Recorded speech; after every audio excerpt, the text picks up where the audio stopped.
Breathe better and sleep deeper with the Levoit Classic 160 Top Fill Humidifier. Don't wait. Check out the link in the video description to get your Levoit Top Fill Humidifier on Amazon today and enjoy a healthier, more comfortable home. Welcome to Cyberalert News. I'm your host.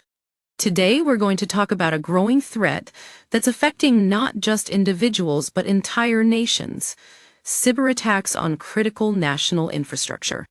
The UK's cybersecurity chief warns that the country is underestimating the severity of this threat, and it's becoming increasingly difficult to defend against.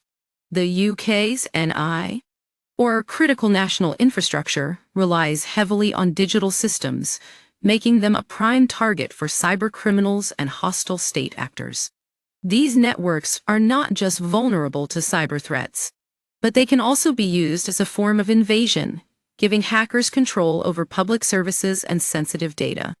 Richard Horne, head of GCHQ's National Cybersecurity Center, recently argued that UK hostile activity has increased in frequency, sophistication, and intensity. This is evident in the rising number of distributed denial-of-service attacks originating from Russia. In fact, before Russia invaded Ukraine almost 2 years ago, it began its attack via DDoS aimed at various Ukrainian CNI. Working with Iranian operational technology systems often means dealing with legacy infrastructure that's been integrated with networks without proper security measures in place. This has created a gap in their defenses, which hackers are exploiting to their full extent. The UK is now the third most targeted country of cyber attacks, behind Ukraine and the USA. MI5's Director General Ken McCallum describes the landscape as the most complex and interconnected threat environment we've ever seen. Despite efforts to curb the influence of nations like Russia through sanctions and reducing the number of embassy-based intelligence operatives, cyberattacks are growing in significance. This is because cyberattacks have become an even more important attack vector for countries like Russia, increasing risk levels in the UK. So what can be done to protect these critical systems? Always-on connectivity is the catalyst for risk, and it's essential to assess how systems are set up in the first place and how security is incorporated into networks.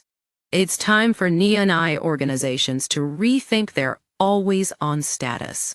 By implementing fire breaks within networks that manage CNI, they can disconnect from the internet when not in use, minimizing the attack surface and therefore risk.